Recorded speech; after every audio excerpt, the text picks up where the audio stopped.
പൂക്കച്ചവടമാണ്. പൂക്കച്ചവടത്തിൽ നമുക്ക് തുച്ഛമായ ഒരു വരുമാനമാണ് ഞങ്ങൾക്ക് നിത്യവൃത്തി കഴിയാനായിട്ടുള്ള ഇത് ഞങ്ങൾക്ക് കിട്ടുന്നുണ്ട്.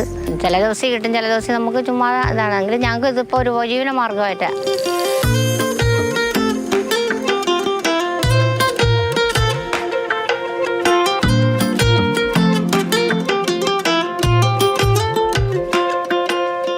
രണ്ട് പാടശേഖരങ്ങളിലായി 2500 ഏക്കർ പാടത്താണ് ആമ്പൽ പൂക്കൾ വിരിഞ്ഞു നിൽക്കുന്നത്. ഗ്രാമീണ ടൂറിസത്തിന്റെ വിജയമാതൃകയായ മല്ലരിക്കലിൽ ഓരോ വർഷവും പൂക്കുന്നത് പുതിയ ജീവിത മാർഗങ്ങൾ കൂടിയാണ്. വരുന്ന ആൾക്കാരെല്ലാം ഞങ്ങളിവിടെ നല്ല രീതിയിലാണ് അവരെ കൈകാര്യം ചെയ്യുന്നത്. അവർക്ക് സന്തോഷകരമായ രീതിയിലുള്ള ഇതാണ്. അവർക്ക് എന്ത് ഇഷ്ടം അവരുടെ ഇഷ്ടം അനുസരിച്ചാണ്. അവർക്ക് ഏത് ഇഷ്ടമുള്ള വള്ളം അതാണ് കൊടുക്കുന്നത്. അവരുടെ സന്തോഷമാണ് ഞങ്ങൾക്ക് മെയിൻ.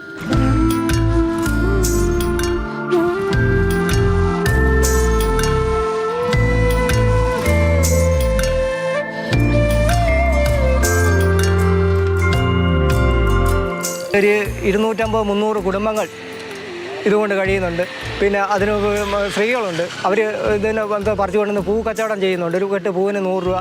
അങ്ങനെ അവർക്കും ഒരു വരുമാനം. അങ്ങനെ എല്ലാ കുടുംബങ്ങളും കഴിയുന്ന ഈ ഒരു മാർഗ്ഗമാണിത്. ആമ്പൽ സത്യം പറഞ്ഞാൽ ഞങ്ങളുടെ ഒരു ദൈവമെന്ന് വേണം ഞങ്ങൾക്ക് പറയാം. കോട്ടയം ജില്ലയിലെ തിരുവാർപ്പ് പഞ്ചായത്തിലെ മല്ലരിക്കൽ എന്ന ഗ്രാമത്തിലാണ് ആമ്പൽപ്പാടം. പഞ്ചായത്തും പോലീസും ഫയർഫോഴ്സും എല്ലാം അതീവ ജാഗ്രതയോടെയാണ് പ്രവർത്തിക്കുന്നത്.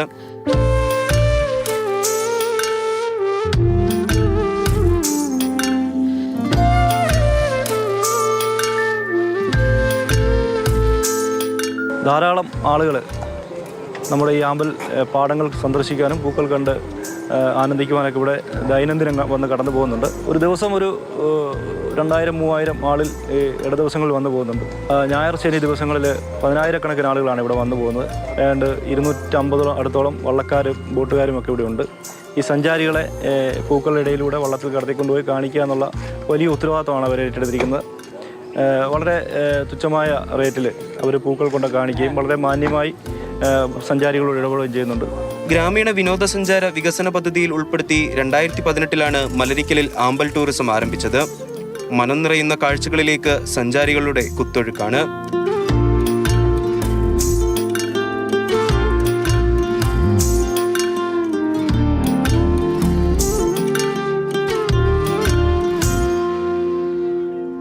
മാതൃഭൂമി ന്യൂസ്, കോട്ടയം. നിതിൻ തോമസ് ആണ് നമ്മുടെ കൂടെയുള്ളത്. നിതിൻ, വീണ്ടും പോയി കാണാൻ തോന്നുന്ന വിധത്തിൽ മനോഹരമായ കാഴ്ചകളാണ് മല്ലരിക്കലിലേക്ക് എന്നതിൽ യാതൊരു സംശയവുമില്ല.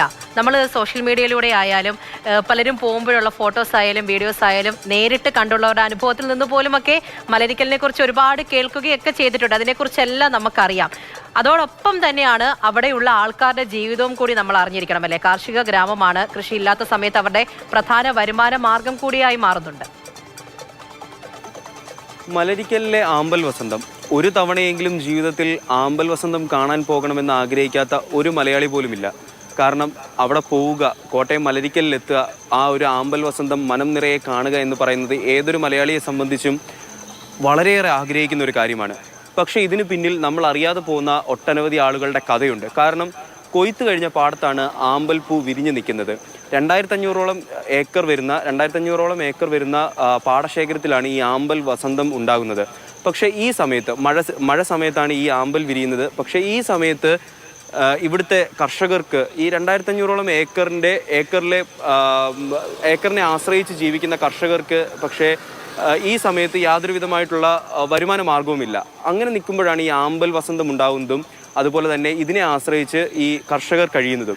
ഈ 3 മാസക്കാലം ഇവരുടെ പ്രധാന വരുമാന മാർഗമെന്ന് പറയുന്നത് ഈ ആമ്പൽ കൃഷിയാണ്. പക്ഷേ ഇതിനെ എങ്ങനെ ഒരു വിനോദസഞ്ചാര മേഖലയിലേക്ക് വളർത്തിയെടുക്കാമെന്നുള്ളൊരു ആശയം വരുന്നു. അതിൽ നിന്നും ഈ പറയുന്ന ഇത്രയും കർഷകർക്ക് വരുമാനം ലഭിക്കുന്നു. ഏകദേശം 250ഓളം കർഷക കുടുംബങ്ങളാണ് ഇതിനെ ആശ്രയിച്ച് ജീവിക്കുന്നത്. 150-ൽ പരം വള്ളങ്ങളാണ് ഇവിടെ ഉള്ളത്. ഈ വള്ളങ്ങൾ മാത്രമല്ല, വള്ളങ്ങളിൽ നമുക്ക് ചെല്ലാം. വിനോദസഞ്ചാരികൾ വള്ളത്തിൽ കയറുന്നു, പോകുന്നു, കാഴ്ചകൾ കാണിക്കാൻ കൊണ്ടുപോകുന്നു. ആ വള്ളം തുഴയുന്ന ആളുകൾക്ക് വരുമാനം ലഭിക്കുന്നു. പക്ഷേ ഇത് മാത്രമല്ല, ഈ പൂക്കച്ചവടം നടത്തുന്നവർ, ഈ ആമ്പൽപ്പൂ പറിച്ച് ഇത് പൂക്കച്ചവടം നടത്തുന്നവരുണ്ട്. അതുകൂടാണ്ട് ഇവിടെ വരുന്ന വിനോദസഞ്ചാരികൾക്ക് ഫോട്ടോസും മറ്റും എടുത്തു കൊടുക്കാനായിട്ടുള്ള ഫോട്ടോഗ്രാഫേഴ്സ് ഉണ്ട്. അതുപോലെ തന്നെ സേവ് ദ ഡേറ്റ്, അങ്ങനെ ഈ ഒരു ആമ്പൽ വസന്തത്തിലെ ഈ ഒരു ആമ്പൽ വസന്തത്തിനെ എങ്ങനെയൊക്കെ നമുക്ക് ഉപയോഗിക്കാമോ അങ്ങനെയൊക്കെ ഉപയോഗിച്ച് ആ ഒരു വരുമാന മാർഗം കണ്ടെത്തുന്നവരെ കൂടെ നമ്മൾ കാണാതെ ഒരിക്കലും പോകാൻ തീർച്ചയായും അവരെല്ലാം കാണണം. അപ്പോൾ ഈ മലരിക്കലിന്റെ കാഴ്ചകളൊക്കെ നമ്മൾ ഒരുപാട് ആസ്വദിച്ചിട്ടുണ്ട്, നേരിട്ടായാലും അല്ലയും അല്ലാതെയും. എന്തായാലും അവിടെയുള്ള മനുഷ്യർ അതുമായി ബന്ധപ്പെട്ട് ജീവിക്കുന്ന അവരുടെ ചില ബൈറ്റുകളൊക്കെ നിങ്ങൾ കേട്ടിട്ടുണ്ടല്ലോ. അവർ തന്നെ പറയുന്നുണ്ട്, ഇവിടെ എത്തുന്നവർക്കൊന്നും ഒരു ബുദ്ധിമുട്ടും ഇല്ലാത്ത തരത്തിൽ ഇരു കൈയും നീട്ടി ഞങ്ങൾ സ്വീകരിക്കും, അവർക്ക് വേണ്ടുന്നതെല്ലാം ചെയ്തു കൊടുക്കുമെന്നുള്ളത്. അപ്പോൾ ജീവിതമാർഗമാണ് എങ്കിൽ പോലും ആർക്കും ഒരു ബുദ്ധിമുട്ട് പോലും വരാത്ത രീതിയിൽ അവർ കാര്യങ്ങളെല്ലാം മുന്നിലേക്ക് കൊണ്ടുപോവുകയും ചെയ്യുന്നുണ്ട് എന്നുള്ളതും പ്രധാനമാണ്. ശരി നിതിൻ.